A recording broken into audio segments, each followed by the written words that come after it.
पिछले दिनों बागवेड़ा थाना अंतर्गत लाल बिल्डिंग के पास मारपीट और गोली चलाने मामले में पुलिस ने 3 लोगों को हिरासत में लेकर जेल भेज दिया है। मामले में पुलिस ने एक रिवॉल्वर, 3 जिंदा कारतूस और 2 खोखा और एक पिलेट बरामद किया है। बता दें कि लाल बिल्डिंग निवासी बिट्टू तिवारी के परिजनों से अंजनी पांडे उर्फ बबलू पांडे ने कुछ दिनों पहले 50,000 लिए थे। बिट्टू तिवारी के द्वारा पैसे की मांग किए जाने पर अंजनी पांडे बिट्टू तिवारी के साथ लाल बिल्डिंग चौक पर उन्होंने मारपीट की और हथियार का भय दिखाकर वहां से फरार हो गया। उसके बाद अंजनी पांडे ने बागबेड़ा स्थित अपने घर पर जाकर अपने ही बंदूक से फायरिंग कर बिट्टू तिवारी के ऊपर हमला करने का झूठा आरोप लगाया और पुलिस को दिग्भ्रमित करने की कोशिश की। पुलिस ने इस पूरे मामले में घटना के तुरंत बाद अंजनी पांडे के साथ दोनों युवकों को गिरफ्तार कर लिया।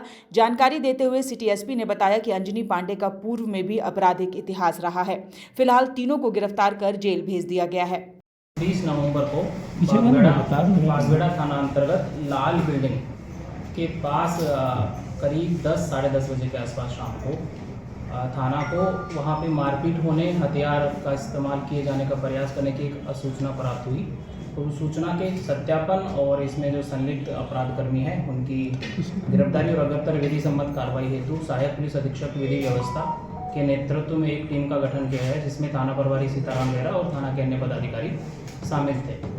टीम के द्वारा जब इस सूचना का सत्यापन किया गया और सत्यापन किया ही जा रहा था, इसी दौरान बागवेड़ा थाना में ही जेपी रोड में अंजनी पांडे के घर पे गोली चलने की बात एक और सूचना प्राप्त हुई। अब इसमें अब फर्दर जानकारी इकट्ठा की गई तो पता चला कि जो लाल बिल्डिंग के पास मारपीट हुआ था उसमें अंजनी पांडे कुछ लोगों को वहां लेके आया था और बिट्टू तिवारी के साथ मारपीट इनके द्वारा की गई थी। इसमें पता चला कि बिट्टू तिवारी के परिवार वाले अंजनी पांडे को कुछ पैसा दिए थे, उसी को वापस मांगने को लेके इन दोनों पक्षों में झगड़ा था।